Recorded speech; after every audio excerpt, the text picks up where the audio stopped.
learn from this and also Benue State. These are the issues we shall beam our attention today on the program. We've been joined here in the studio by one of our seasoned personalities who have served in the administrations of virtually all governors in the state. He served in the administration of Aperaku. He also served in the administration of Colonel Joshua Obademi. Briefly, he also served in the administration of former Governor Gabriel Suswam as well as former Governor Samuel Otom. And at the national level, he served with the Gali Naaba as an aide, while Gali Naaba was speaker, and he also served briefly with Patricia Ete, then as Speaker of the National Assembly. He is a member of the This Day editorial board as well as was a member of This Day editorial board as well as Rice TV editorial board. Currently a lecturer in the Department of Political Science at the Benue State University. Dr. Sabastian Agbinda is in our studio. Welcome to the studio of Agate Radio, Dr. Agbinda. Thank you, sir.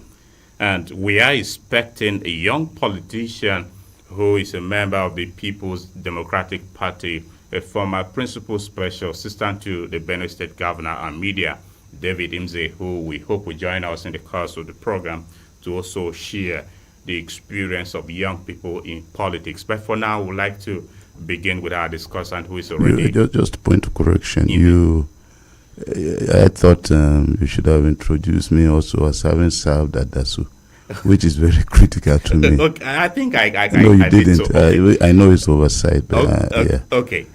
My name is Nathaniel Nongu, dear listener, welcoming you to this Friday edition of Perspectives. And as we always do, if you are joining Perspectives on this edition, kindly be informed that it is an audience interactive program which you can phone in or send a message to contribute on the subject we are focusing on. Right away, let's begin the engagement with our discussant who is already seated.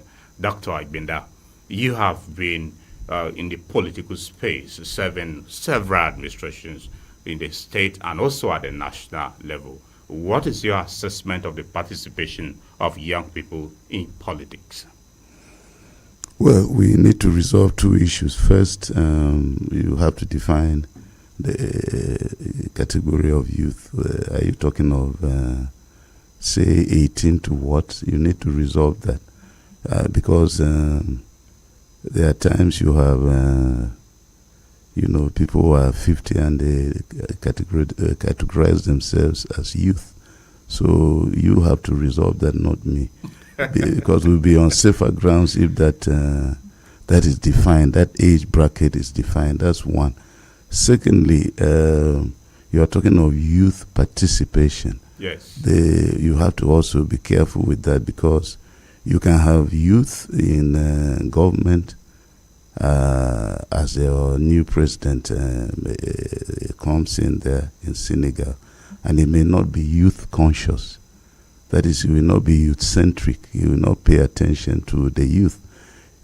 You've had, by the time you categorize that, we can now tell you that this governor in Benue State, this governor in like Gawan, may not have been democratic, but he may fall under youth. Yes. 32 thereabout, Gaddafi 29. So we have to resolve that. And then you can have an old man in government who is very sensitive and who is youth-friendly. So once we resolve that, we are going to have a discussion that has clearly defined perspectives and goals. Okay, but if we are to go by the general charter, even the UN charter that specifies the age of the youth within the bracket of, say, 18 and even 40, but in the African context, youthfulness or young people generally are not categorized by age. So maybe whichever angle you want to place it, let's begin our engagement. If you want to tell us around this there are certain sensitivities which governance is supposed to exercise, and then automatically, whether the governor or president who is old or young, when you have unemployment, of the nature that we have in the country, over 40% youth unemployment, then it means that historically you have not addressed the challenges of the youth. The active population in any society is largely the youth. So if you want to address unemployment, you may not have to be a young or old, call it gerontocratic, personality in government. And it may not have to do with whether the youth are participating, but that governance is responsive. They understand that there is the level of unemployment is too high. And then there are a number of measures you can now, generate. They can come from agriculture. They can come from, we're talking about Benue, for instance. They can come from, if you say entrepreneurship, may still have to be based on agriculture. You're talking of moving agriculture in terms of adding value. That's industrialization. And you may talk of sports. It's an area that employs youth energy so much and impacts on crime. That is, we engage the youth in sports in a deliberate manner and all that. Now, the most critical of all this is the fact that you must position institutions to drive your intentions around, the youth. It has very little to do with a young man in governance. It has more to do with the outlook, the vision, and how you position certain institutions. The institutional condition, let's put it that way, is very, very critical. If you don't develop institutions established by law, then you're exercising what I call advocacy. By the time before you leave, a new government may come and change and shake things up away from the youth-centric perspective that define your deployment of institutions. So we have to be very clear about that. It's not about youth participating. It's important that youth participates. Don't get me wrong. But you can have an old man in government that understands the personality of the youth problem and addresses it. And you don't address it. It's multi-sectoral. It can be from agriculture, it can be mining, it can be sports, it can be industrial and all that. The youth challenge is also educational. How you pursue, because education is foundational as well. If you educate them properly, they are useful in a multi-sectoral perspectives.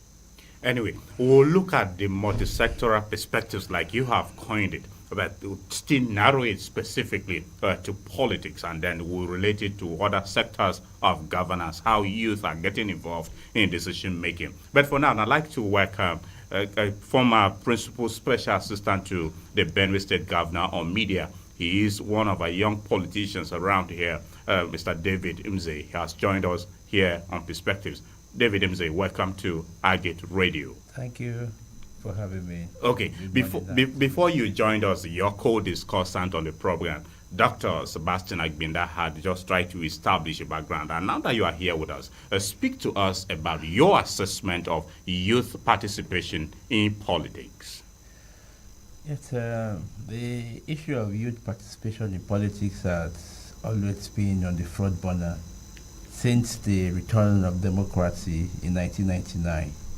And I must say the youth have, I'm a party, they may have had their participation in politics, decision making, policy formulation has not really been up to the level people expect.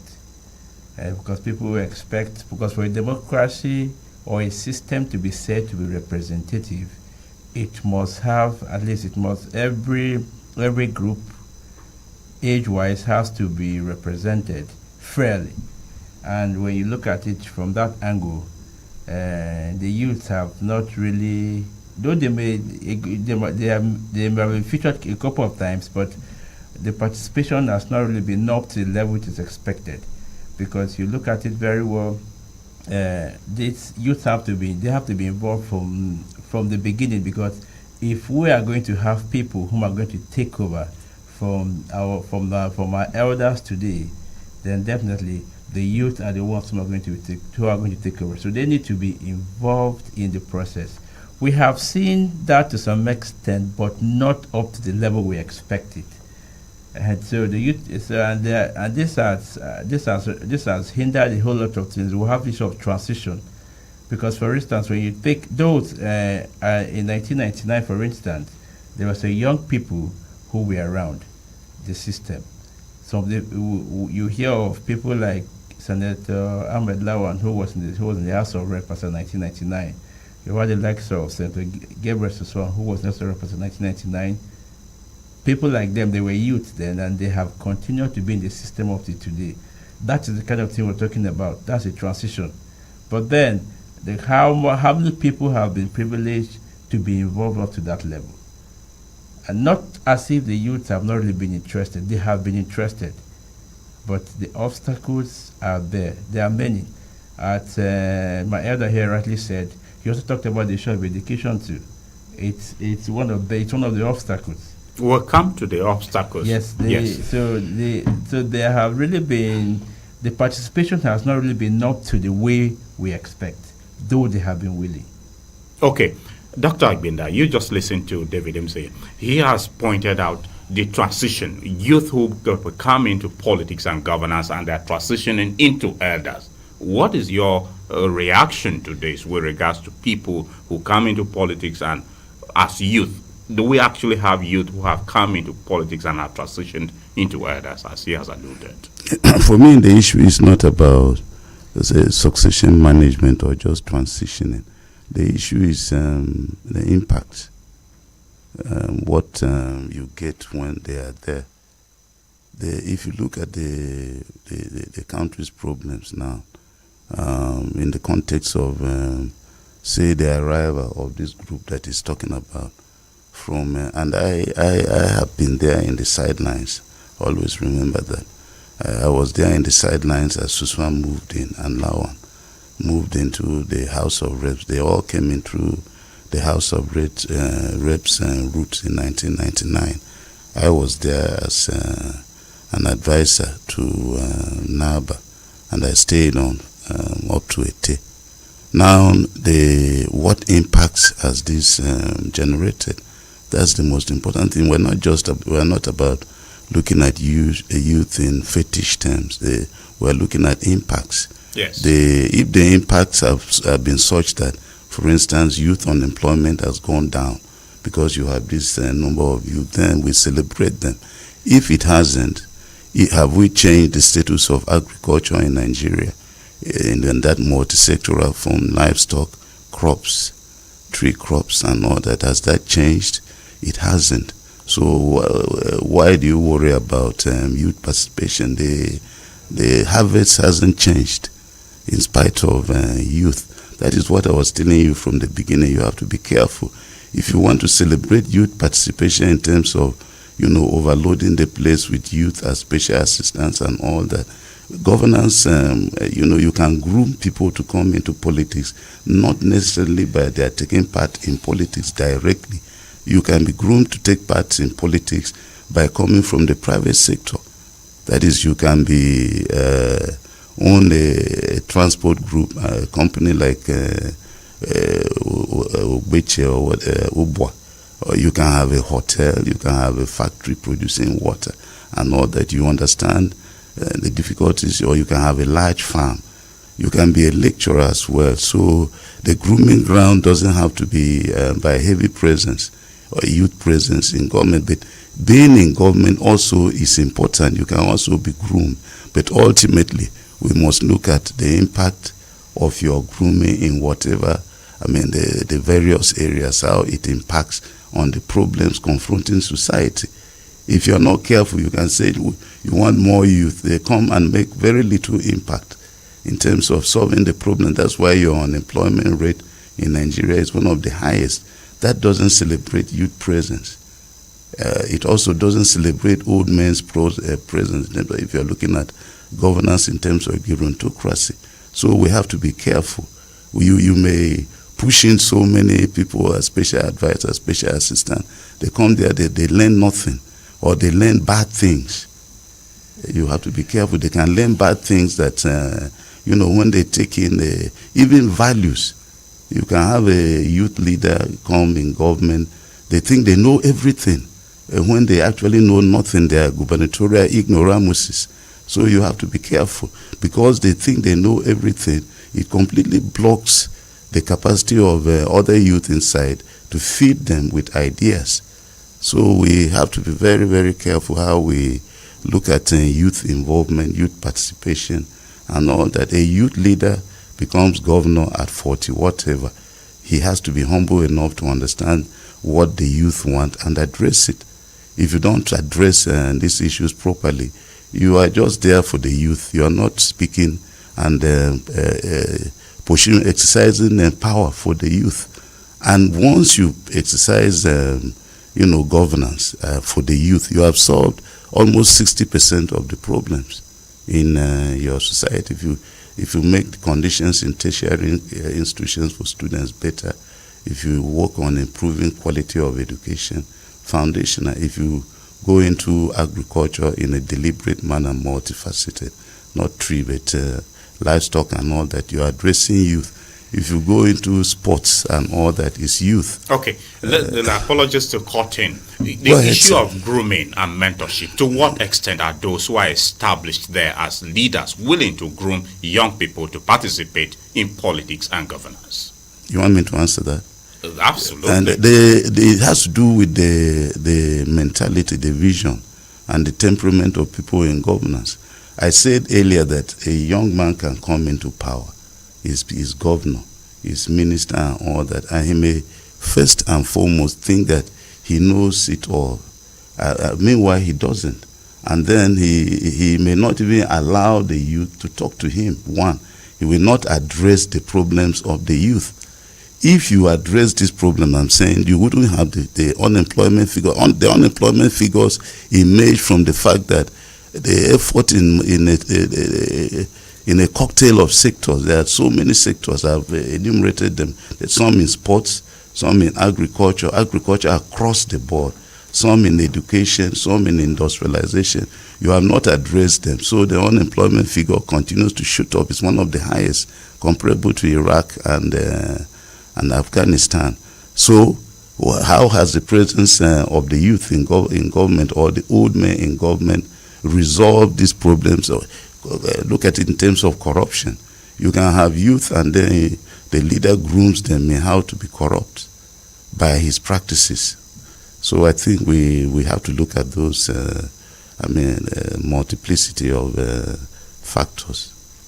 And speaking across the board, you have to understand that. Okay, David Dimze, on the part of mentorship, grooming and mentorship of young people to participate in politics and governance. Speak to us. How willing are our leaders? Yes, a couple of years ago, I was part of a similar discussion like this, and we agreed that part of the problem the youths have today is the absence of mentorship. Most people whom are at the top or whom have gone far, whom are in government or in position of leadership are not willing to groom young men to take over. And like he earlier said, you can bring young men in, the youth in, special assistants or special assistants to learn the ropes from you. But then that has not really been, we have had a couple of those cases, but if you look at the last 24, let's say the last 25 years, how many of such cases have we had? So mentorship has been one of the problems that we've had. Most people prefer to use the youth for thuggery. That is what they engage them for. That is not mentorship. For instance, you're a businessman, or you're a governor, you're a senator, a House of Rep member. How many young people do you have around you? Amongst the one you have around you, what programs do you have for them? How are you developing them? Are you only using them to go and beat up somebody who opposes you? That is not mentorship. So mentorship has been a problem. I'm also sorry to also say this. For some whom have been willing to mentor people, due to certain social vices, some youths themselves have also known that failed themselves to be mentored. That is another problem we are having. Some are willing, but they have not had somebody whom will really grow them the area they want. There are some leaders whom, if a young man goes to them, let's say with a business proposal, like he said, you can be groomed in the area of industrialization, agriculture. You go to them, this is the cropping season around the corner, it's here already. Okay, I need this and this, help me with this amount of money, let me go into this. You won't get it. But the same person is willing to remove 3 times that amount to give young people to go and beat up somebody somewhere. So it has been a problem why some have not had this deliberate or conscious effort to develop the young people around them, whom are under them. So the mentorship has also been a problem. And then some that have been privileged to have had people whom were willing to develop them, they also had different ideas. Maybe the way they saw people behave, etc., and they also want to be that way. And then, so the issue of mentorship is one of the key problems that we need to address, because the mentorship, if I'm going to rate it, I'm going to score it less than 30 over 100. Okay. Can I very briefly. Yeah, I need to react to some of what Mr. Mze has said. I'm not condemning it, I'm just reacting. The percentage of youth engaged in thuggery is actually very low. So but it involves death and beatings, and the practices are wrong, so we need to condemn it. On the other hand, the point that he has made there, which needs to be expatiated on, is that in the past, how many years, 20-something or so, if you take a proposal to an old man, somebody who has means, they are unable to address it. But if it comes to money to go break an arm and leg, they are willing to do it. I cannot. What I can say is that it's talking of 24 during the Dasu period, and I was part of it eminently. There wasn't anything like that. No breaking of legs, limbs. We didn't have a thuggery arm to governance. Now, I mentioned institutions to drive, your youth challenges in the various areas, whether in agriculture, in sports, and you need institutions. The idea of my son coming to me for money is critical in terms of mentoring. Entrepreneurship is important, but also you should have the state is supposed to have institutions. I'm not talking of Benue State, I'm talking of the state generally. That is you want to do certain things in agriculture. You should say, look, approach this institution. It's party blind. They will help you. They will mentor you. If it is in sports, they will help, and they will take off. If you have a good business or startup plan, this is who you should approach. We don't have it in the state, and it is not for not making this institution. I have served as an advisor, and I know that I don't want to mention any governor's name. I have made these perspectives available. I've even dropped the draft legislations. If you put this in place, you will resolve this matter. When young men, it will help startups in the state in various areas. You want to start a tomato factory. It doesn't have to be a young man, but once you start it, the people, the unemployed who will apply are mostly young men, and they will be mentored in entrepreneurship. If you start a factory in wood making and furniture, it's the youth who will apply. But you should be able to approach a state-owned institution that will now facilitate your mentoring process. If you start a gari factory, that's agriculture. If you start a poultry farm, that is in livestock, that is ranching and all that, you should go to those people. They will support you. Even at my level, I'm suffering that, and it is not because I didn't make the draft legislations available to this and that governor. So we and some of this when I was younger, and all that and all that. So the areas of mentoring are varied. Critical mentoring is also in when you are inside government. You can come into government from any of these areas that also mentor you. You can have a furniture factory like Max Woody has. It prepares him to serve in government. And when he's there, he is more likely to speak the language of youth engagement better than somebody who just came in without that background. And another person can have a big ranch. He's interacting with the community in various areas. He can come in government and he comes with a perspective. He can come from the banking sector, he can come from the university, he can come from experience in mining. So we have to put this. The mentoring areas are several. The mentoring shouldn't be limited to when you become a special advisor and all that, special assistant. And it can be a very frustrating experience. I want you and the public to know. You can come in with very brilliant ideas, and the person who sits there as governor, you may not even find enough time with him. He thinks he knows all. He will not give you attention and all that. But the indices are there. You know that you are responding to a problem that is critical. So you ask me, I have served in so many. My reports. I'm not comfortable with my report card. We could have done a lot better if there was responsiveness.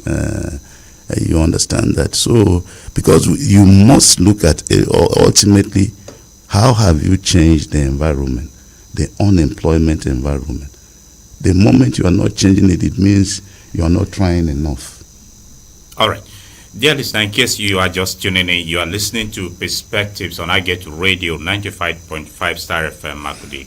We are focusing on youth participation in politics and governance on the program. Our discussants here in the studio is Dr. Sabastian Agbinda as well as David Imze. Dr. Agbinda is a lecturer in the Department of Political Science at the Benue State University and a former government appointee in several capacities, beginning from the administration of Reverend Father Adasu up to Joshua Obademi, former Governor Gabriel Suswam, former Governor Akume, former Governor Otom, and even at the National Front, he has served former speakers of the National Assembly.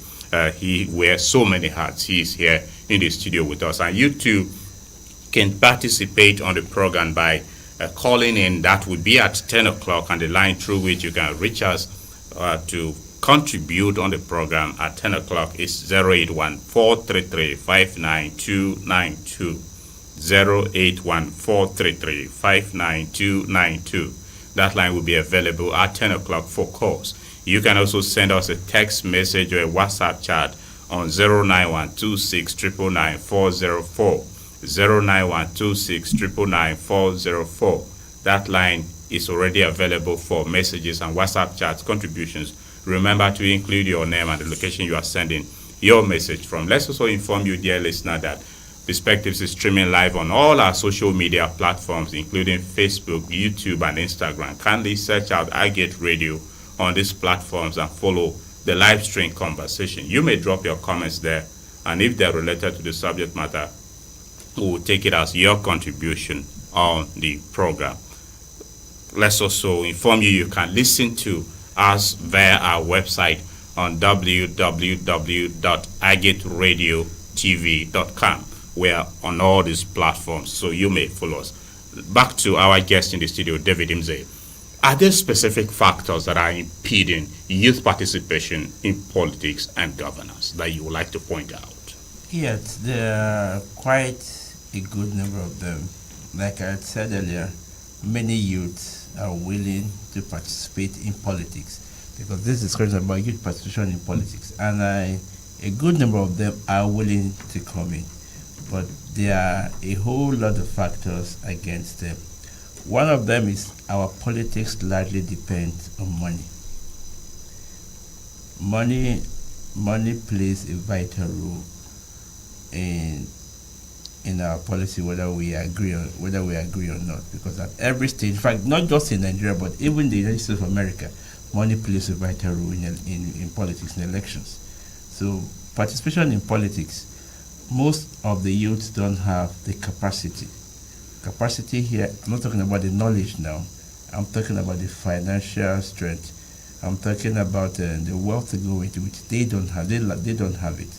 Because, for instance, as a young man, if I want to go to my village, I want to. Okay, for instance, political parties are preparing for congresses. I know one or two that are preparing for their forthcoming congresses. So let's assume, I say, a young man of 25 years or 30 years wants to be involved. Maybe he wants to be a youth leader, or he wants to be maybe the secretary of a political party which he belongs to. He needs to go back home and then inform his people of his intention. That alone will involve some money, because if he costs them, they come, definitely there has to be entertainment. Before we talk about going to people, our attitude towards politics, where we have made it quite expensive, it's one of the major factors that is affecting youth participation in politics. Another one is the absence of mentorship, or I don't want to say absence because it will be as if it's not just there, but let me say the mentorship,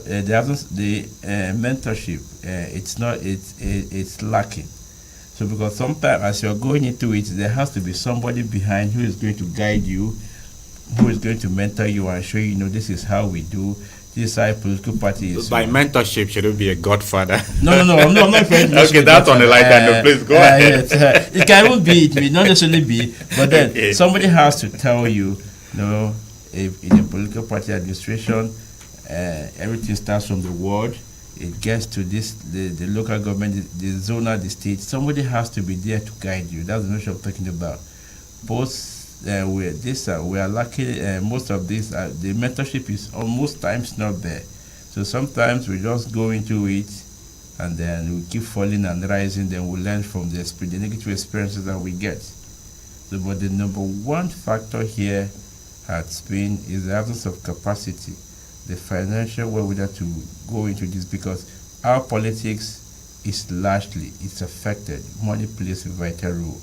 Then we should also, another issue has been, there are certain factors here that I'm trying to get just a word that's going to capture all of them, but then there is also the issue of okay, I've identified the issue of money. I've talked about mentorship. So okay, let me pick these two, because they are on the front burner, because these two is money tied to godfatherism. No. I have a godfatherism should be tied to mentorship, but I have said mentorship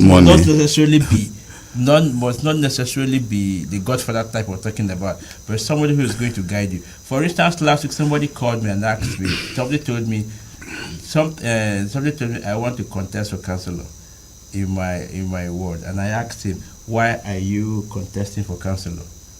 He said, it is supposed to come to my part of the ward, that's the zoning. kindred, so that's why I'm contesting. I said, no, you shouldn't be contesting election mainly because it is zoned to your side.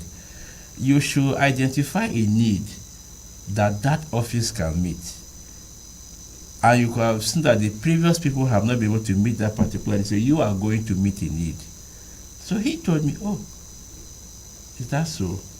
I never saw it that way. Now I have guided him, I have mentored him on something, he has learned something. So some of these are some of the factors. So by the time he goes into it, so he is going into ignorantly. He just feels, so the knowledge. Now let me knowledge is another thing. So this knowledge comes from what? Mentors, people who are going to guide you. So these are some of the factors. We earlier identified education as one of them. So the knowledge takes care of also the knowledge falls under education as well, because they are the same. You can't separate them. So these people, the youth, tends to lack these three basic factors, or these three basic factors tend to militate against them. Their participation in politics.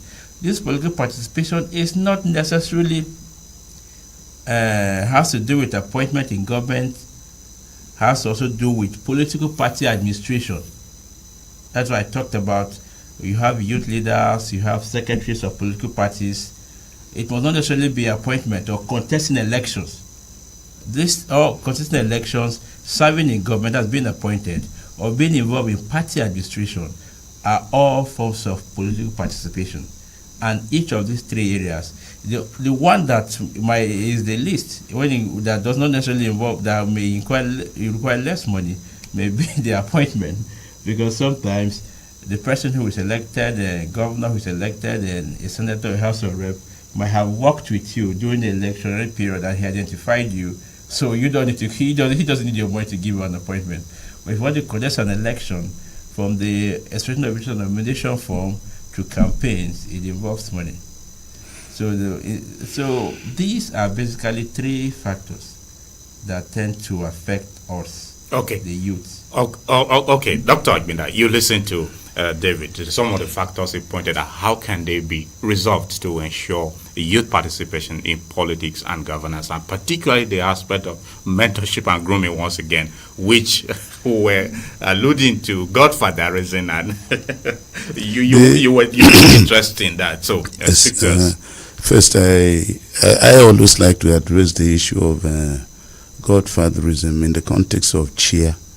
The people is central to team understanding of morality, ethics, values, and all that.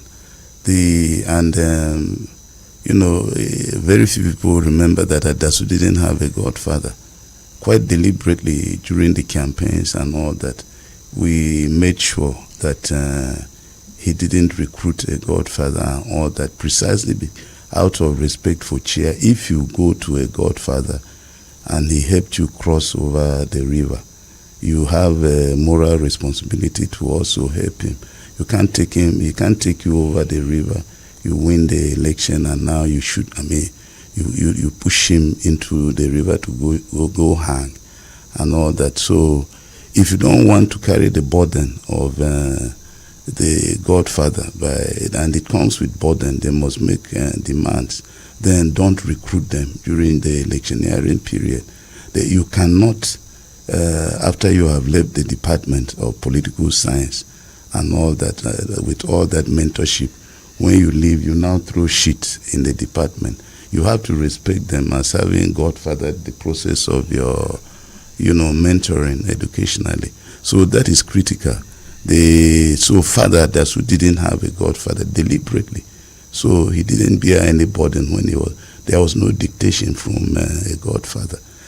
Even in the church, when you have a godfather, the relationship is slightly different. He mentors you when you, as a godson or godmother. So he also recognized that if he didn't stand behind you in the baptismal process, for cheer, and it needs to be emphasized, it comes with the values. Why are you doing this now? If you have all this godfather all along, how come you now think it's irrelevant? Why didn't you think so earlier? Why do you think it's burdensome now? So don't recruit if you don't want to bear the burden when you win. Even if you lose, you should respect your godfather. He tried. So if you win, it carries more burden. If you don't want it, don't recruit him during the electioneering or nomination process. Now, back to the subject matter of that. Yes, the factors impeding the youth. The factors the number one factor is the youth themselves. I always say that, look, the youth must emphasize their challenges during the campaigns, the campaign period. What is this man saying? What did Father Alia say during the campaign? Is he representing my views? Is he representing my hopes? Is he representing my fears and all that? What did Speaker Uba say during the campaigns? The youth are supposed to sit down and challenge the people coming into government. And even at the national level. The national level, you don't understand. They must make it clear that they should be able to come out and say, look, this is who we prefer, not being emotional. Because their interests, their hopes, their fears, their aspirations, their threats must be addressed by the candidate they want to vote for. So most of the time, if a candidate is not speaking to these challenges, these problems that the youth that are assailing the youth, you don't vote for that candidate. If the candidate is speaking for these fears, addressing these fears, you may not even be in the party that the other one is talking. Say, look, me, I'm not talking. I'm not the party I go chop.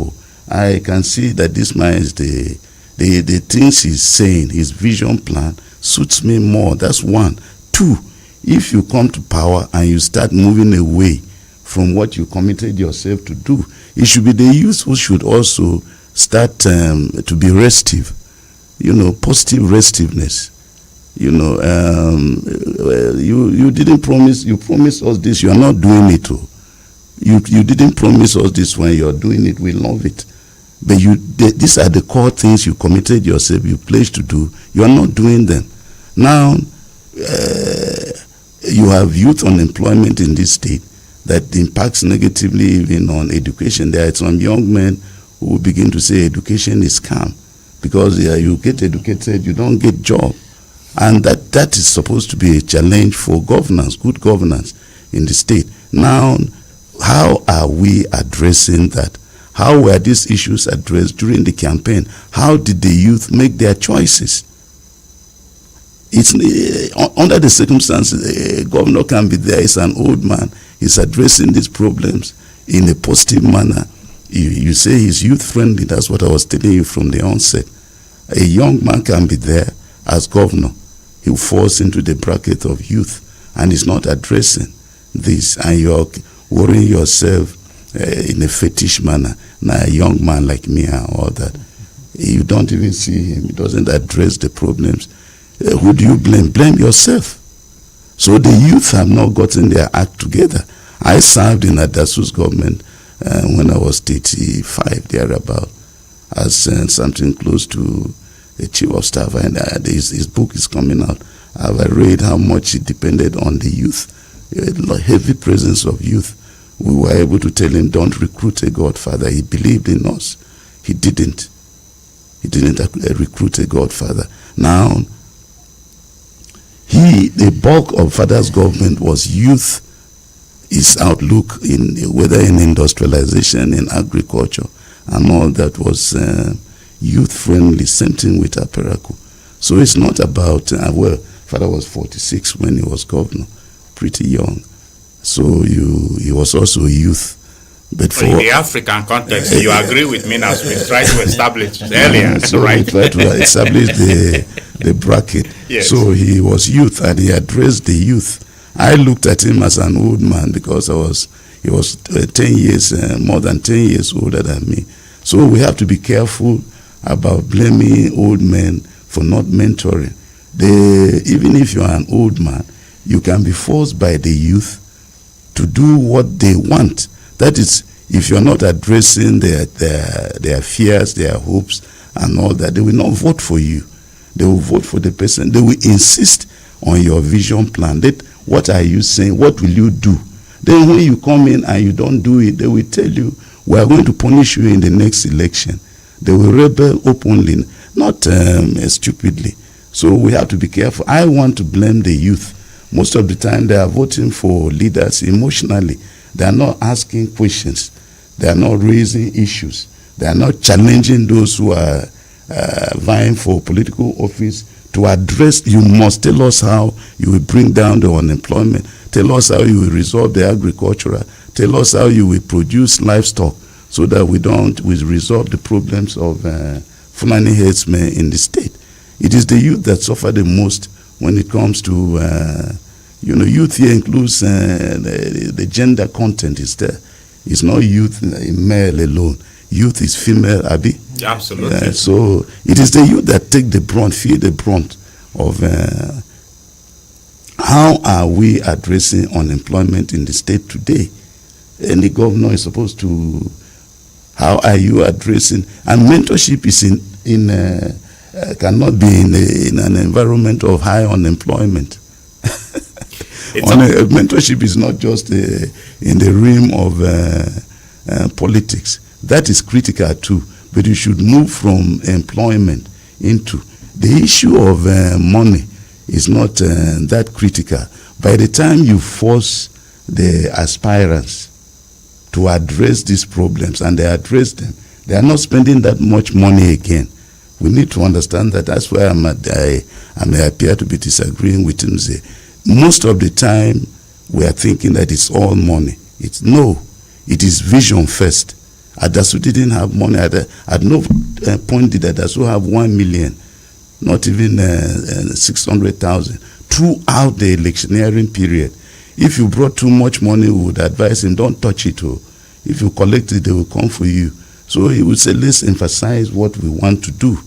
The people are listening, and they listen to those who had money. Anyway, and I don't want to mention names. They brought a lot of money. Dr. Agbinda, apologies to Button.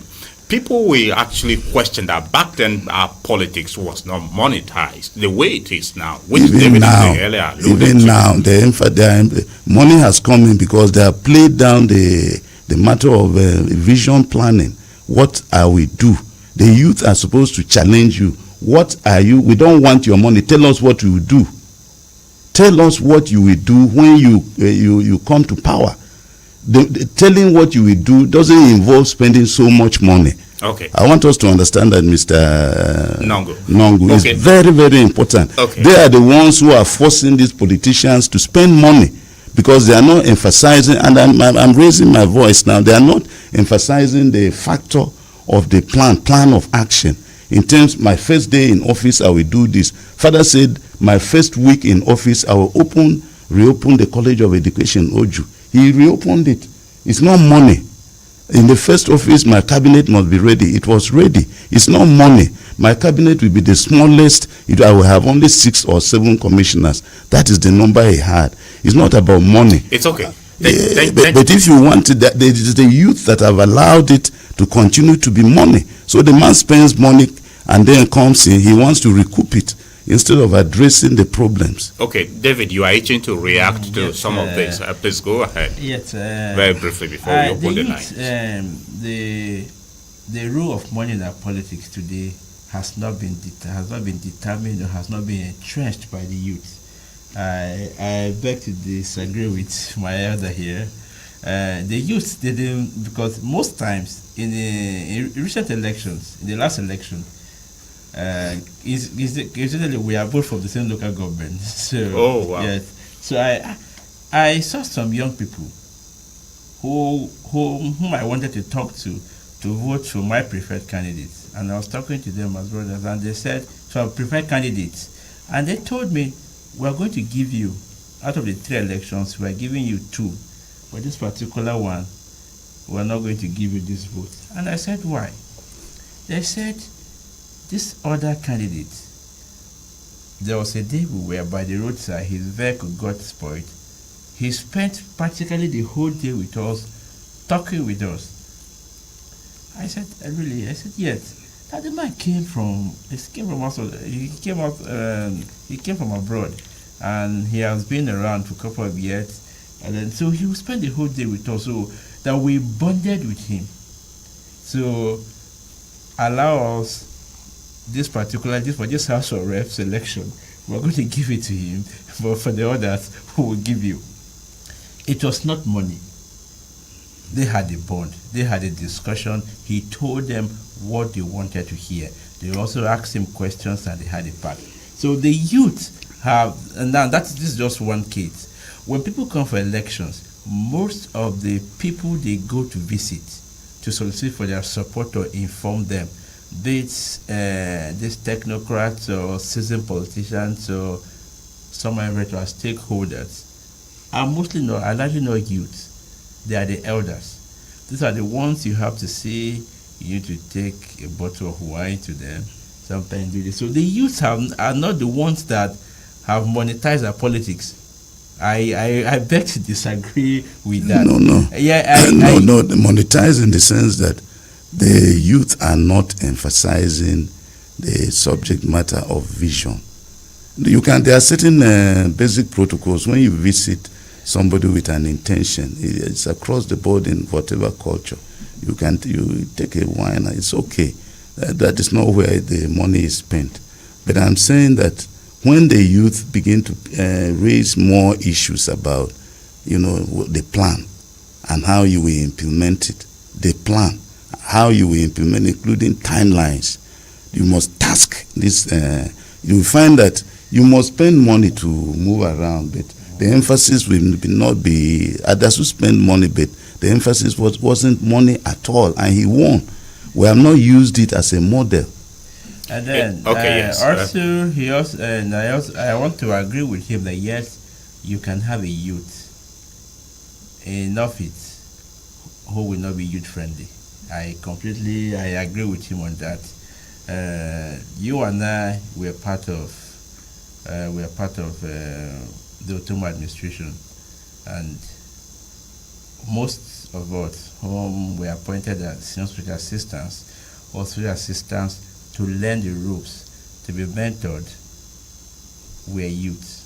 You agree with me in that, and then it was why as a senior spiritual assistant later on I was elevated to a spiritual assistant. So we were brought in and then we grew through the ranks. But then I'm telling you, there are certain youths. There are some youths that would have been governor, and you won't have the number of senior spiritual of aides that were allocated to the youth. So I completely agree with him. You might have an old man or somebody who is not a youth, but is youth friendly, somebody who will be involved in developing the youth. You may also have a young man, the youth in office, who will not even be bothered, who will not be concerned with even meeting youths. There are examples like that. Although in this state are different positions, maybe of House of Reps, who have had them in this state. So on that I agree with him. It's okay. It's about time now for us to engage with those listening to us. The number to call is 0814-33-59292, 0814-33-59292. Once you connect with us, let us know your name and where you are calling from. Then make your submission. Keep it very brief and use civil language. No uncomplimentary language will be accepted at all. Hello, good morning. Yeah, good morning, please. Good morning to you. Welcome to Perspectives. Yeah, my name is Peter Shakuma, and I'm calling you from Makodi, Benue State. Okay, which part of Makodi, Shakuma? I'm calling you from Catholic Youth Center area. Okay, thank you so much for joining us on the program. Okay, thank you very much. It's a nice program. I've just noticed that this perspective is taking the order of the day. You've been touching on very trendy issues, which are so much of likeness to most of us. Thank you, Shakuma. We are encouraged. Thanks, sir. Today's program. My respect to the two discussants in the room. They've done very good justice to the topic. But without wasting so much time, may I take on my erudite elder, the man from the political science, the Agbinda. Okay. We used to hear of Agbinda when we were children in primary school, and today he's here addressing issues bordering on youth. And he has said something that actually attracted my attention. He talked about recruitment of Godfather. The process of Godfather to the understanding of most of us is when you have someone who is to support you over an ambition, who is to guide you over an ambition. But talking about people recruiting Godfathers, that's who never recruited one according to him. And other people do recruit, and they go with the issues that go with it. Most of what is happening now, and I think when Adasu was campaigning, I was in SDP, the political atmosphere then was not like it is today. Because I was a child, but whenever Adasu was to come to Adasu Igbeta or the other professor that died, whenever they were to come to Adipo for campaigns, you will notice that their party supporters gathering together, putting things together to welcome them. It wasn't a one-man show that today one politician is financing everything. It wasn't this kind of a thing that we have today. So that when you don't get in touch with that politician, that financier, you will not be able to, with all the ideas you have, with all the vision you have, when you don't get to that man, and the moment you begin to get to that man, he begins to give you conditions. And you know, for you too, you are thinking that by the time you grab this power, you can do whatever with it. In most cases, people are forced to soft pedal and take the conditions as they were, hoping that when they get into the office, they can maneuver things. So this brings to the problems.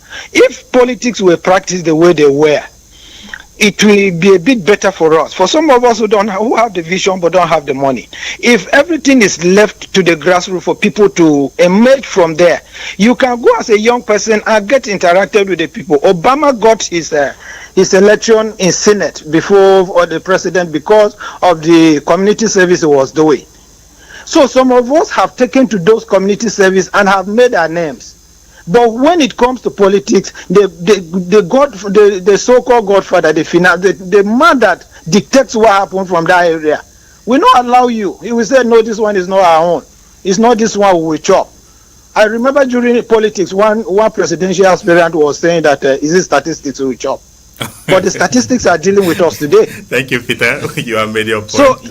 So talking about this kind of recruitment is so thank you. I appreciate all of them for their views. Thank you. But I think we can move forward from there too. Thank you very much for your view too. Thank you. All right, that's Peter Shakome. The point of we'll get you to react to that. Let's engage with more people, please. We'll get you to react. Hello, good morning. Good morning. Good morning to you. Good morning. Welcome to Perspectives. Yes, my name is Sunday Ochio. Sunday Ochio, yes. Where are you reaching us from? I'm calling you from Demekwe in Mali. Okay, good to have you on the program, Sunday Ochio. Yes, I thank your speakers at the studio there. What I have to contribute is that you are talking of mentorship. Mentorship in the politics that we are saying have explained it elaborately for us. Many youth doesn't understand it like that. And the problem we have, the senior man there is talking that the money is not involved. There is no way in Nigeria now that you do politics without money. The Nigeria now has turned to the politics of money and hunger. They will have everybody when during the time come. You will see even our mothers. You will see Maggie, rice. They say, this is the one. Now the one where I say I go chop. If you go there, I don't go see them again. And it happened. Now, too, you will think of youth to gather and then decide. Yes, it's good. When they gather and decide and ask some questions, the promises they will give us, we have been hearing it. They make bridge where there's no bridge. They promise heaven and earth. We ask them questions, they will agree. But when they climb the seat, they turn to another different thing. Are they doing it? That is second point. The third one is that he mentioned of some people who came to power about 24 years ago now. From House of Rep to governor, 2 times to a senator, like 2 times, and they are still going up. What is their problem? When you start as a youth, you don't grow to become an elder. Why can't you look down and then pick another person and start like how you start? When they go there, they stand there and they sit there. They say the office belongs to them. That without them, nobody. Then fourth, you can see that this godfatherism, you cannot do without, because politicians itself, they design a system that the youth cannot participate much by coming to contest or for a position. Because if you can see, they say they will sell form in so amount, and you don't have that money, you must go and contact somebody like Discussant has said. He will either give you the money or he will not give you. You don't know whether you will win or not. That one is set in. So the party will nominate person. You will see a candidate that is good for you to work with. And when you go for a primary election, it is the person who wins that will be voted for. And it is the political actors that determine that this is our own. This is the person we vote for. That is the person you people we agree with. Thank you. So when all this one play, how do you think the now get the chance to participate? Okay, Sunday, try to conclude now, but maybe before you conclude, I want to ask you briefly: are you a member of ABGA? I'm not a member. I'm not a member. Okay, the cock in your background makes me think you are a member and you have decided to use your party logo. That means I'm a member of ABGA. That's on a lighter note. Thank you so much for your contribution, Sunday Ochiro.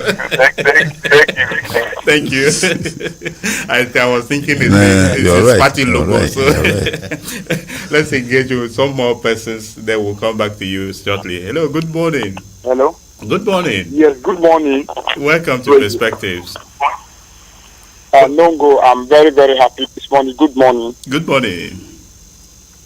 Thank you. My regards to the analysis in the studio there. This is the voice of Joseph Adejo calling from Apa, Benue State, Nigeria. Okay, Joseph Adejo, which part of Apa are you reaching us from? Ochichi Ogili. Okay, thank you so much. Go ahead, Joseph. Thank you very much. Please permit me to say this. All my youth that is listening to me, please hear this. The person using you, the governor, the senator, the chairman using you to perpetrate evil, to do harm to other whatsoever, will never use his child. Please permit me to say that. I want to let me paraphrase my comment in this way. One, I want to start by the word method in a simple term. The word method is to tell someone what he needs to do and what he don't need to do. And then I came to realize that in the Bible, there was a young man called Uzziah, which was 15 years, when his father picked him to be a king of Israel. And this young man was there with his father for 20 years or thereabout. Then when his father died, he continued ruling. And like I say, it's because his father continued mentoring him till when he became matured, when his father died, he'd be able to continue that good work. So when you are asking me that, mentorship is not vital to use today or to whatever that we are doing today, you are telling me that that shows that you are not ready, to deal someone in future to come. So what I'm trying to say here is that youth in politics, the reason is that we are not getting involved is that we are not ready. When we are ready, if a politician that will come to promise you a cup of gari tomorrow, say go and do this and kill that and do this, then I will give you whatever, he will never agree. It's because we the youth, we are not ready in this country. Take for example, this young man Fayed that was just running as a Senegal president today. If you tell me now what is his background, and moreover when he declares his asset, look at, not that he has money, not that he accumulated wealth before he became a president. It's just because of his doggedness and his readiness to govern the country. Look at, for instance, of France today, Emmanuel Macron, a young man for that matter. So if you're asking me, I want to use the opportunity to tell our youth that let us get ready and take up. It's not all about old men getting there or a young man getting there. They began to learn, but how will somebody that is being mentored who will get there and they say he's going to do a bad thing? What bad thing? So I want to challenge, some of our youth that we should get ready. When we get ready and take the bull by the horn, I tell you, we can go there and do more better than that old man that they are talking about. Thank you. So please, I want to use this opportunity to beg on our youth that please don't allow yourself to be. You have a beautiful destiny. You have what it takes to rule this country more than that old man in the office there. Thank you so much. I'm very, very comfortable and I'm very, very excited about this topic. Thank please, you, Joseph. The young man in the studio here, please, I want you to analyze what will be to my test. You are not speaking my mind, please. Thank you very much. Thank you, Joseph. We appreciate you. Thank you very passionately. Quite a strong commendation there. Hello, good morning. Good morning. Morning to you. Welcome to My name Perspectives. is Alexis James. I'm calling from Gwe. Which part of Gwe East, Alexis? Of course, Park City. Pardon?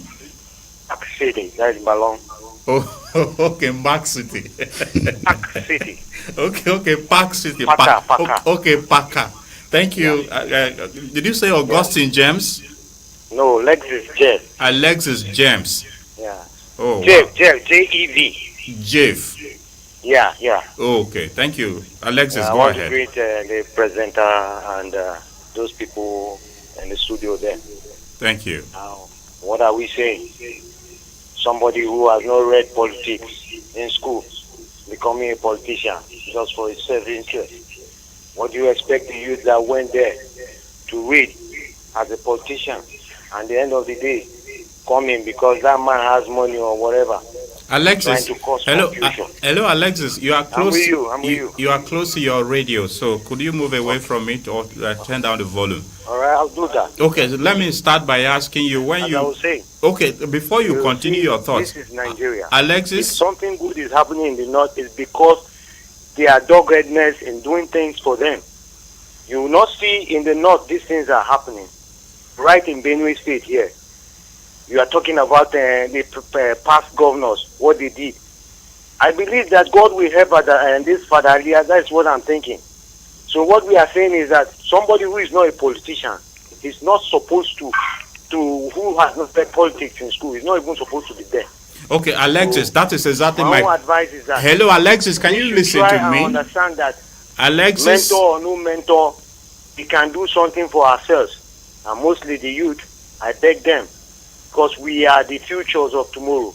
Thank you very much. Alexis, before you drop the line, speak to us. You mean those who did not read politics in school? Okay, thank you. I do not understand. I really wanted Alexis to explain to us what he meant by if you don't read politics in school, you have no business in politics. I don't know. But unfortunately, he dropped the line. Hello. Good morning. Hello, good morning. Morning to you. My name is Jude Upebe. I'm calling from Bakume. All right, Jude. Thank you for joining us on the program. As hello, Sabastian Agbinda and the other discussant.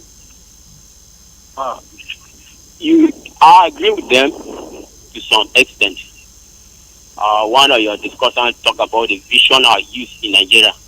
It's very, very important because you will discover that most youth in Nigeria don't have a vision. Now, the political dictators in Nigeria have, can I say, identify what Nigerian youth want in politics. That is what they will get at that material time during electionary and the voting period, what they will get and eat. So they have capitalized on that and start using this most of Nigerian youth as tools. Some of them they use as dogs because you will see a youth will be vying for political position. All of a sudden, a big political wit, somebody that is buoyant financially, we just call the youth by the corner and say, look, this position you are vying, you are too small to run for such position. I'm going to give you so amount of money. Then you see sometimes the youth will drop his or her ambition and collect such money and he go away. So that is most the problems Nigerian youth are facing in politics. And the other angle is that the enabling environment for the youth participation is not there.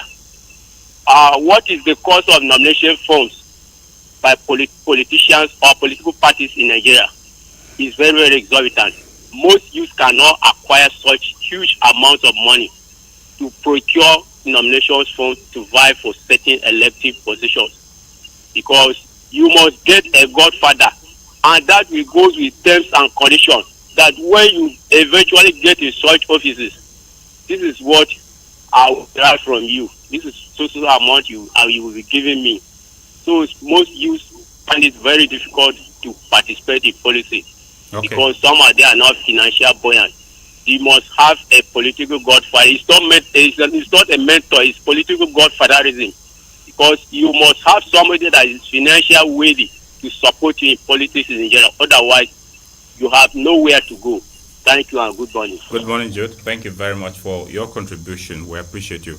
Okay, Dr. Agbinda, let's begin with the earlier comments by Peter Shakume. He took made some reservations about your position of the Adaso's government, especially his emergence as a candidate becoming governor. But before you speak, let me take this last call. One more. Hello, good morning. Good morning, sir. Good morning to you. Welcome to the program.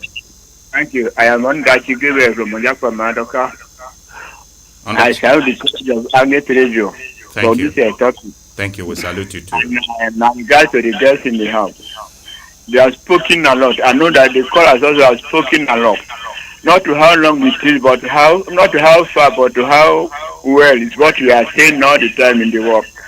The youth, many of them want to qualities, but what is hindering them is this money. Money in Nigeria is calling everything. If you want to give youth the free hand to join this politics, let us reduce the cost of forms that are sold to the candidates so that they can participate in it. If not, it looks like the corn in a white bottle. When the sow is roasting around it, you can't pick it. That is how the politics in Nigeria looks like to the youth. So we want our youth to come closer to what is the government is doing, so that they can participate actively, so that the upbringing of the government of Nigeria can be fair for everybody. And there's one thing I want to tell the youth. Our father says that it is the hand of the small child that denies him of burning seed.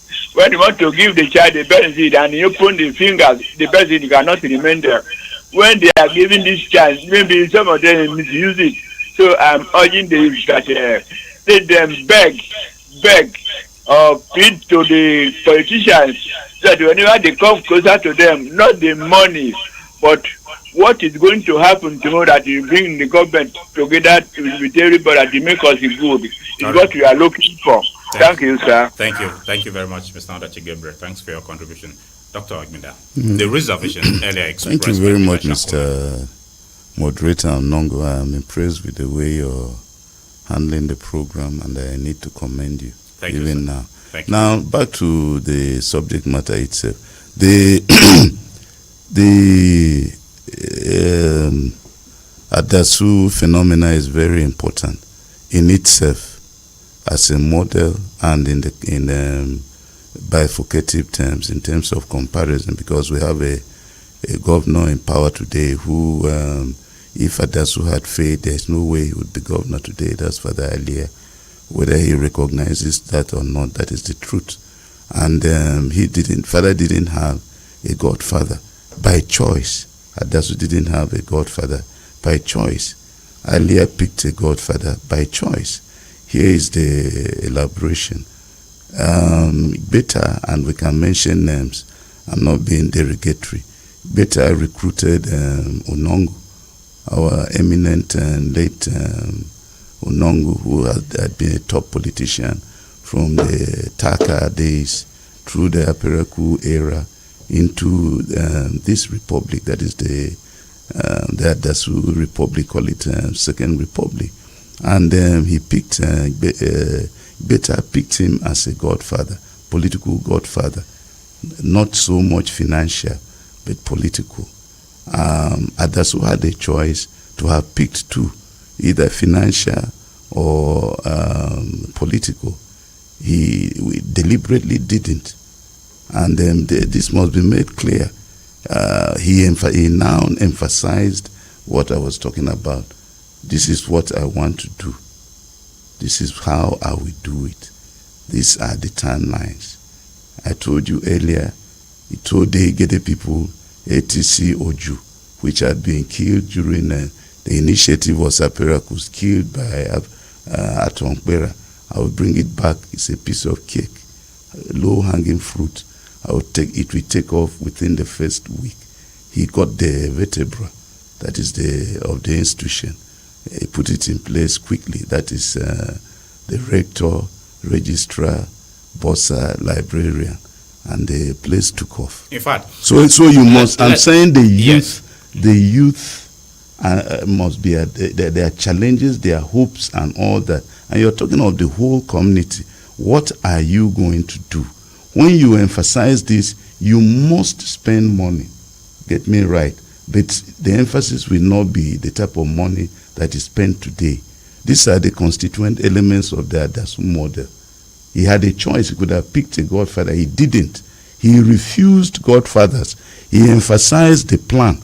I've given you the plan in a small area called Igede, and the Igedes voted for him. Now I can, in the area of industrialization, this is what I want to do. I'm going to get your BSU, the Benue State University, off the ground. Critical education vision item.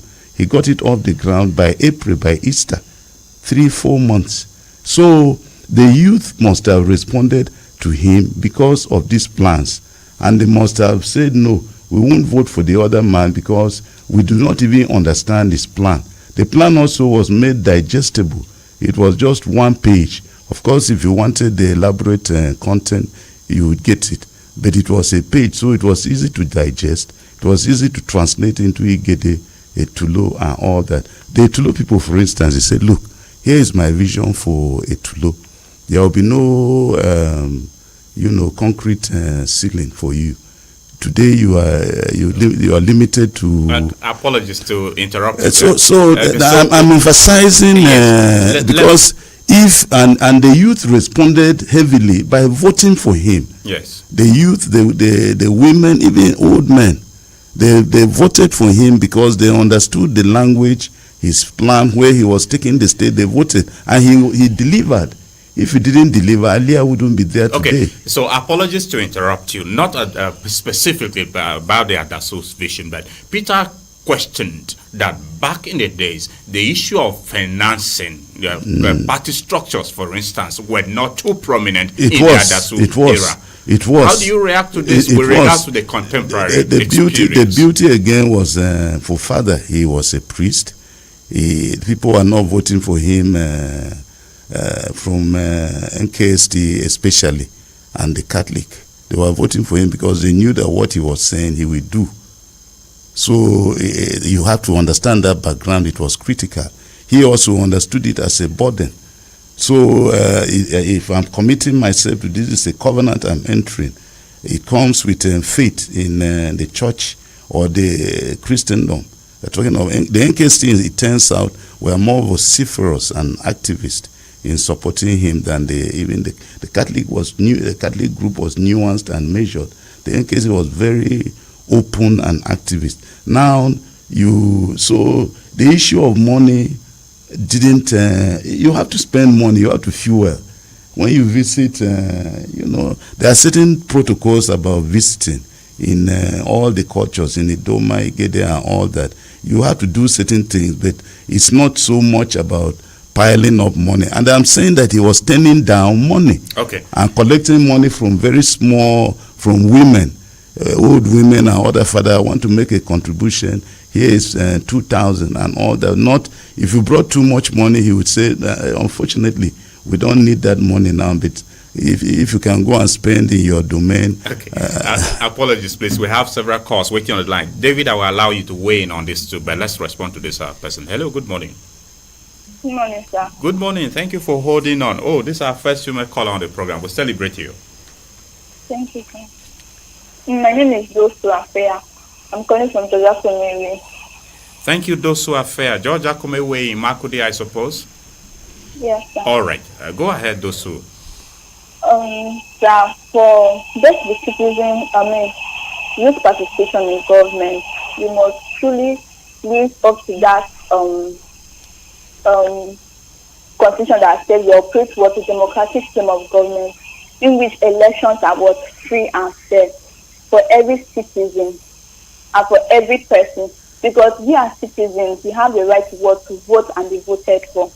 And apart from that, the cost of governance is expensive. You could imagine they just concluded presidential election in which Tinubu is our president now. How much are they selling the ticket? the ticket is what one of the hindrance that what makes youth not to participate in what in government. It's not as if we do not want to participate. We really want to participate, but you do not expect an average Nigerian who is just earning like how much to pick money, go and pay for tickets, and then at the end of the day not win the election because of what you must know somebody that knows somebody that knows somebody that who is what willing to help you. So we must live in a transparent system of government where everyone has what the right to vote and also be voted for. And then apart from that, we have people in government right now who have voice. Why don't you train them to lead tomorrow instead of using them to commit specific crimes in the society? Train them, teach them how to rule. Let me see. Sister said that they should give us the fish.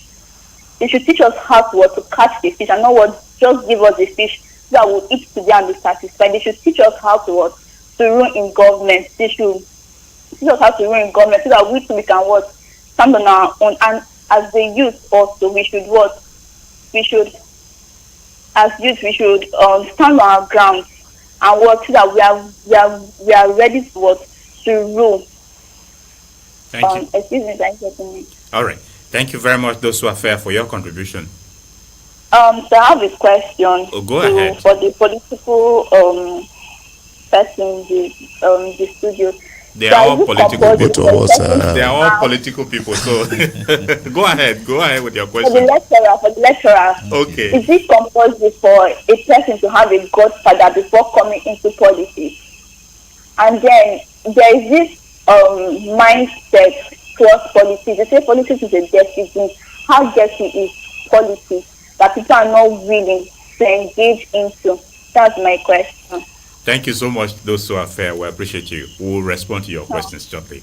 And thank you for your contribution too. Okay, before we took that call, David, I'll come back to you, Dr. Agbinda. David, you wanted to weigh in on the issue of the DASU days, the financing of party structures, as it were. Yes, I may not have been matured enough to follow what happened then, but I can recall certain things that used to happen then. And one thing we can say is that members of political parties were the financiers of political activities of that political party. Members were paying dues regularly. So there was a pool of resources which the candidate will make use of elections. If we remove that to now, today we have party constitutions which have stipulated dues for members of political parties. It is those dues that are expected to be used to run the activities of a political party, fund meetings and the rest of them. But how many members are paying those dues today? So the issue of funding of political parties now rests on the shoulders of just few persons. If you go to some places, just one man pays the dues for everybody. The annual subscription fee, one man pays it. We even have a case where even the national chair of a political party was suspended on the grounds that he didn't pay his dues.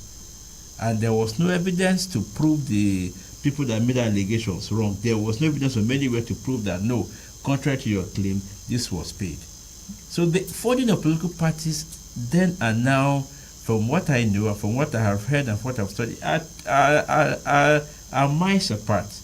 Today, if there's a meeting of my party in my village, once I'm informed, I know that as I'm going there, I'm going to part with money. I'm not the only person going. Other people are there, but I know that there's a responsibility on me. And leaders of political parties, be it at the ward, local government, senatorial, or even state levels, bear these responsibilities on them. They bear responsibilities of funding these political parties, making sure meetings are held, give members transport, or providing means. In fact, even sometimes, even these nomination forms, for instance, the party positions, I even bought. Most of the people aspiring to be party secretaries don't even have the money to buy these forms. It is maybe a particular person from that area or certain persons will put resources and buy these forms for these people aspiring. So foreign political parties now, but it's a clear departure from what was obtainable in the days my other has been talking about. So it was more easier for somebody to come and stand and say, okay, this and this and that. But now it was easier for youth to participate in politics then than it is now. The times have changed. Let me. Okay, I'll come to you, sir, very quickly. Hello, good morning. Good morning. Good morning to you. Yes, Emeka Anyok from North Bank, Makurdi, Benue State. Good to have you on the program, Emeka Anyok. Yes, I think I can start this way. Most of the problems that youths are having is just like what the women are having. You see, youths are shy from voting for their own. Even if somebody wants to contest, a youth wants to contest election and inform other youths, youths can contribute money. No amount of money that they want to buy the form. If youths agree that they are going to plan their person, that person will win election. But because of this disunity among the youths, that have made them not to have a candidate of their own and voted for and let that person be in position to assist the youths. Take for example today, another thing again about the youth is that some of them doesn't want to be obedient. They want to arrive when they have not arrived. Now look, take for example the president of Senegal is 44 years old. He was obedient to the call. And that was why when they bound the other person, he said, okay, this is my boy who is obedient to me. Go and contest. These are the problems that youths are having. They are not contented. They are not obedient. They are not humbled to themselves. And this have made them, rob them a lot of things. And again, when you talk about mentorship, how many of them are agreed to follow or to listen to elders? But when a youth get up today, he wants to become the master and elder before other people. Unlike those days that people like J.S. Academy and host of others are served, and when they served, they became people that people served on them. They became things in this country. So I am of the opinion, if the youth can unite together, they can do the needful. Instead of become the other way around, that they will use them, elders will use them to go and get power. At the end of the day, when the elder have gotten the power, he will not even give them anything that will make them to become people. At the end of the day, they will tell you that I'm going to give you this, I'm going to give you this. At the end of the day, you will not get it. Now, let's come back to the Father himself. By now, we do know that Father came into politics to redeem the image of Benue State, and which we have seen. Mr. Emeka Anyok, I'm so sorry, you have made your point. This discussion is not about Father, it's about youth in general. Thank you very much for your contribution. We appreciate you. Thank you. You have made your point with, okay, Mr. Agbinda. We had those who are fair who asked us the question, well, whether it is compulsory for everyone to have a godfather, the youth to have a godfather before they go into politics. Respond to that. I thought you were just encouraging me to be repetitive. No, it was a question from a caller, so I will go ahead. She directed and it I'll to you. I'll do it, and I'll be brief. Yes. It's not. It's not. And if you use the Adasu model, the answer comes out more starkly. I have continued to emphasize here that now what propelled Obama, if we look beyond these shores, was his vision and the community service in a small area. Now what propelled Clinton was his service as governor of Arkansas 6 times. With a break. That's 12 years, 2-year terms. And his vision, that vision, emphasis on vision doesn't preclude, spending money. But you may find that it now reduces the prospect of having a burdensome godfather who comes with political weight and, deep pockets. He spends during that period, defines your campaign, and then begins to want to define your government when you win. So the issue is, the realities are historical as they are contemporary. I can also give you the example in contemporary terms of Obi. And Obi didn't join your regular big money parties. He tried it didn't work in PDP. He didn't even bother to go to APC. He now started out with a party that didn't have the financial reputations or the funding reputations or the entry financial conditions. You must bring this type of money to qualify. You still have several parties like that around the corner. If you went to PRP, you would spend less.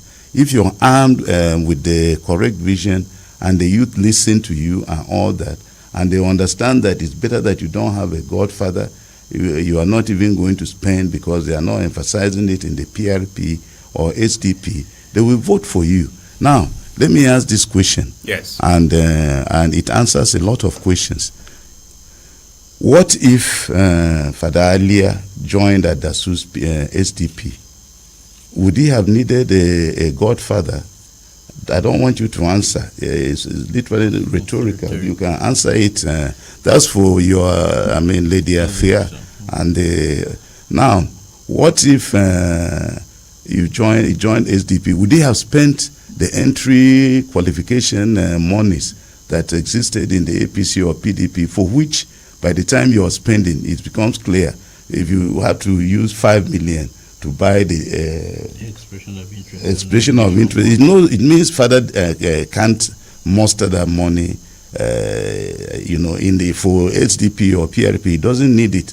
But in the PDP or APC, he brings it up, and it becomes clear that there is a godfather in his backyard who is calling the shots by making those monies available. Now, without a godfather, if he was in the SDP or PRP, would he have won? It's rhetorical, but it's realistic. You have to answer that question again. And I am saying that he would have won, not so much because he was a magical priest, but because there is the foundation of the church in the state, which Adasu used and he used. And the youth are critical to that background in the sense that in Adasu's time, he's telling them, this is what I will do. And because the thing is still based on faith, they say, yeah, we should have the right to hope that this one will not. So it's still back to the vision, and it cannot be limited to the priest coming in. The priest can set the example, like Father did, and it should not be breached by priests coming on later. Okay. They should, develop on that model. And you understand what I mean? I hope it does answer the questions. Okay, if those who may have used listening. Those who, it is a recurrent question. Okay, hello. Across let's respond to it. Good morning, Edambauka. This is Edambauka. Edambauka, good to have you on the line. Yes, I want to greet all of you in the studio. We greet you too. Dr. Agbinda, my senior. I greet you. I remember your good friend, Innocent Tuva, may their souls rest in peace. Thank you, sir. Architect Jagge and others. KB old boys and our time is so limited. About you. Yes. Yes, you are the one who made him. He was repeating himself about mentorship. I didn't ask any. He was just repeating himself. So anyway, let me go to the point. Yes. The issue of the youth that I will advise the youth. Politics is not wake up suddenly in the one morning and then begin to imagine that you are somewhere. From all the indications, it's no longer a joke. The world is becoming heavily populated. There are more complications, globalization, digitality. Donald Trump, even no matter what has happened, Nikki Haley and co, they still discovered that they needed money to hire a hall, and Donald Trump had the money to hire the hall. So everybody was sure that Donald Trump was going to get a better attention than Nikki Haley, who was speaking all the grammar. So you must plan ahead of time. Dr. Agbinda is not just a doctor now because he woke up suddenly and became a doctor. You must begin to see a long vision. At the age of 25, you begin to do some good things. When you earn some little money, you invest in some things. Just like Agbinda was saying there, some agriculture, some carpentry, some bread. You put somebody somewhere. Because at the end of the day, you need, agents, even at the pooling unit, to stand there and make sure that your votes are not stolen. So when you suddenly wake and you're looking for Godfather will say, okay, this one is a business now, nothing goes for nothing. When you see that, I'll give you all my money, when you get, you must pay me. It's not even immoral. Because all this time, what were you doing? You suddenly wake up and you want to become governor. You suddenly wake up and you have never done anything before. When you got your little money, they found you in their parlor and all the beautiful girls smoking and dancing. Then suddenly you want to be something. I don't pass. When I come in another life, I will do better. Okay. But those of them who are 25 now and thinking of doing something tomorrow, start doing good things. Don't just talk the handset. You are all 24 hours. You are watching a pornography. Please, Thank you. Must be a better leader for us. Thank you. Thank you, Adam Baka. Thank you very much. Okay, David Imze. Tuesday this week, 44-year-old Diomaye Faye was sworn in as Senegal's president at 44 in the African context of youth that we are talking about, and maybe if you refer it as young people in general. He is a young person. Yes. What lessons can Nigeria draw from this experience in Senegal? I don't know whether we should be drawing experience from Senegal because a 44-year-old has been elected as president. We have had a military president in this country at the age of 32. It's just that it's been so long, so most people have forgotten. There was a time in this country when the leaders of this country at different levels, some were 25, some were 30, some Democratically elected president at 44. No, that's why I said leaders in this country at different levels. Okay. Now, for a democratically elected president, yet, it's a lesson for Nigeria. If we come in that context, yes, we're going to learn from it. But it's a lesson on all fronts because, one, it throws a challenge to the youth too. That's the number one thing. It throws a challenge to the youth. At 44, how many of us? Anyway, I'm not up to 44. I still have some years before I get to 44. But the question is, at 44 today in Nigeria, how many people can we trust with the presidency of this country? I think we have had some people that we can trust with the president of this country, even at 42. We have had them. But the problem has been the system. The system has always been against them. You will agree that at most times, if not at all times, the person that wins the presidential election is not always the best person at that particular time to rule. It's not. I'm not saying he's the bad person, but he's definitely not the best person. But most times, the best person might find himself in Labour Party. He might be in PRP. He might be in SDP, which does not have the structures. So it throws a challenge on one with the youth to wake up and be more determined. It throws a challenge on the godfathers or the political leaders or stakeholders to also embrace change, not to say things, not to take things business as usual. But if we find someone whom we feel is capable, is equal to the task, let us all gather around him and support this dream. If you check all over the world, these people that have become presidents or prime ministers in their late 30s or early 40s, they never made it alone. They were backed up by people. The money bags, the critical stakeholders were behind them. There is none at that age. It's not rocket science that you just came and then you find a way to power. No. But somebody said something there, they were obedient. Probably they were found to be obedient in the context that's used by that caller. They were found to be obedient, trustworthy, and then so this person decided to back these people up. Okay, let's support him. He has the vision. He can do it. What is needed was the support from us. So let us give him the necessary support he needs. And that's all. Now, but if these people don't give you support, no matter how good you are, when you come and decide to revolt against you, it becomes a problem. So it throws a challenge on with the youth, to the elders, to the stakeholders. It also means that there should be a departure from what we are used to, what we have been doing in the past. If we identify somebody whom we feel is the man for the moment, let us back him up and support him with necessary resources. You might win the presidential election. Okay, apologies to interrupt you. Hello, good morning. Yeah, good morning, sir. Do it. Once again. Good, okay. Sorry, I had to call back because of two things. I'm so sorry about it. I had to just do that because... this is who? This is Peters Shakuma. I first called. Oh, okay, Peters, be very brief. We'll allow you just Yes, I would be very brief as Yes. well. You know, the prof tried to address part of what I was talking about, but other callers couldn't actually. The thing is this: when you are talking about Adasu's era of his Adasu's emergence at that time, you know, the dominant parties were SDP and NRC. And you know, now the dominant parties are PDP and PDP and APC. So you see, over time now, since 1999, the kind of education that has been given to our local people, our mothers at home, those people at home, the kind of political education that has been given to them is to believe that we are in this party and we make this party. Go rain, come sunshine, we are the ones in this party. So we cannot switch. So if we were to say that Analia could go to SDP without buying the ticket and still come smoky, it was going to be a Herculean task. So, however it happened that he emerged from the other one, is now what we need to do is to take the education to our people and say that we shouldn't be emphasizing on party. People should be talking about what people can give out to the society. Okay. You look at, I'm sorry, let me just make this point.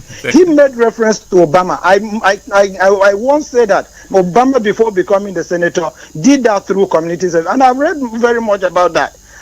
By coming up with that, this is to say that people should get more closer to their people by deeds. All right. Not Thank you. because Thank you so much, somebody Peter. Apologies, please. Thank you. You have made your point. Our time is fast going. David, kindly Yeah, conclude so your let me go, thoughts. yeah. Yes, So very briefly. I say so it that was a we- challenge on with the youth. It was to be prepared so that we can be found worthy for such a task. That is Yes. one. Secondly, it was a challenge on the stakeholders, the money bags, the financiers of political activities in this country, to also say, okay, if we find a young person who has a vision and can deliver, let us back him up. Okay. I think these are the two major challenges that this poses to us. Okay. Now, Dr. Agbinda, still on this Senegal experience, the striking aspect of this is that Diomaye Faye has never had any elected political office. I remember back in Benue, if you used Benue local experience as an example, people who have crossed 40 are vying to be governors of the state, and persons tagged them as being overambitious. Speak to this in response to the situation that has just occurred in Senegal. 44-year-old who has never had any public office being elected president of the country. It's not unusual. Senegal is a pretty small country. It's not as complicated as say Nigeria. Not talk of, you should be comparing.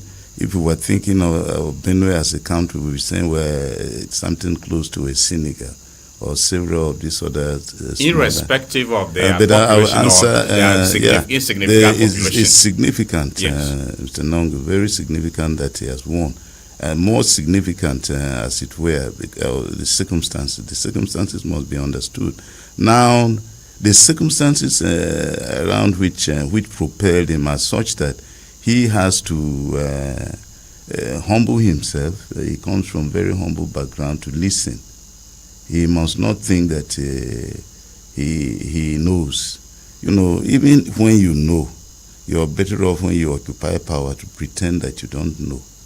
Now, given his background, he has very little knowledge of governance.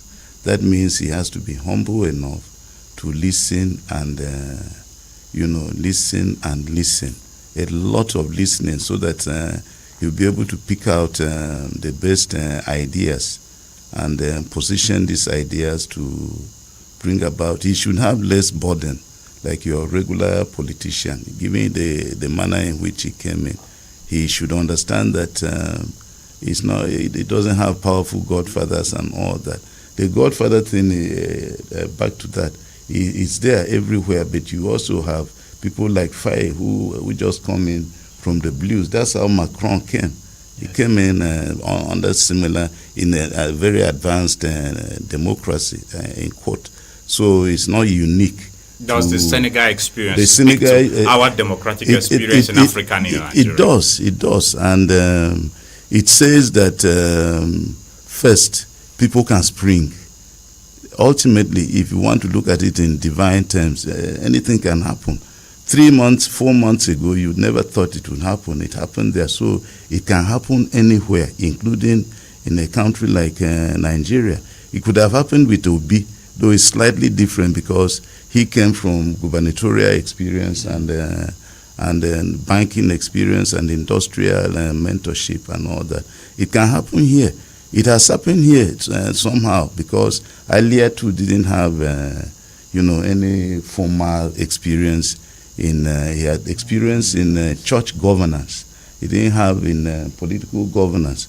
And so if you must emphasize examples, even if it is not at the country level. Yes. And I told you Benue is, can be, if Benue were a country, it would be, you are talking of maybe the size.